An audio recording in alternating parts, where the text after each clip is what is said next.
Ajang tahunan Festival Bunga dan Buah Nusantara kembali dihelat IPB University di alun-alun Kota Bogor belum lama ini, setelah terhenti selama 2 tahun akibat pandemi COVID-19.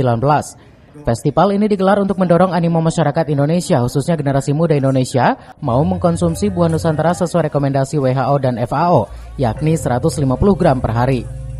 Wakil Rektor 3 IPB University Dodik R. Nurrohmat mengungkapkan bunga dan buah Indonesia memiliki potensi yang tinggi untuk dapat bersaing di kancah internasional dibandingkan tanaman lainnya. Meski lahan di Indonesia sangat terbatas, yakni hanya seluas 190 juta hektar. Dari hasil penelitian untuk 1 hektar lahan tanaman buah, mampu menciptakan penghasilan hingga 500 juta per tahun. Sementara menurut Direktur Buah dan Florikultura Kementerian Pertanian Republik Indonesia Liperdi, konsumsi buah masyarakat Indonesia masih relatif kecil, yaitu baru mencapai separuhnya dari rekomendasi WHO dan FAO tersebut. Sehingga perlu adanya upaya sosialisasi kepada masyarakat bahwa buah kini tidak sekedar menjadi makanan tambahan. Kenapa bunga dan buah? Bunga dan buah ini nanti mungkin kawan-kawan yang lain bisa juga memberikan penjelasan. Adalah salah satu komoditas yang menghasilkan potensi profit tertinggi sebetulnya untuk bidang pertanian. Lahan yang ditanam dengan buah-buahan misalnya, itu nilainya jauh lebih tinggi dibandingkan yang hanya ditanam kayu ya, buatan kayu, hutan atau tanaman yang lain.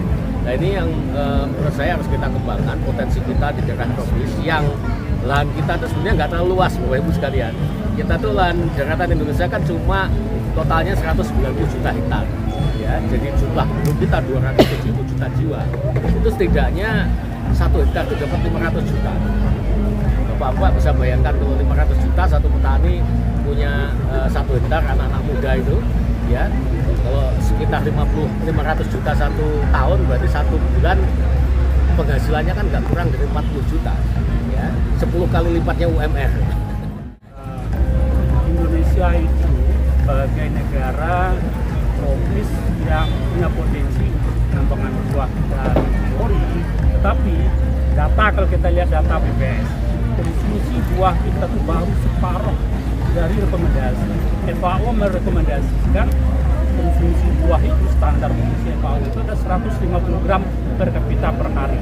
Sementara masyarakat Indonesia itu baru 82 gram per kapita per hari. Artinya apa? Baru separuhnya. Nah, ini apakah karena tidak ketersediaan atau karena pola ya pemahaman? Karena buah masih diposisikan sebagai makan tambahan, pencuci mulut, simpan setelah makan. Beda kalau misalnya di negara lain orang sarapan pagi itu pasti dengan buah, dan malah ada juga yang buah sebagai diversifikasi sebagai makanan pokoknya. Maka ke depan kita harus dorong, karena untuk kalangan menengah ke atas buah itu sudah tidak hidup.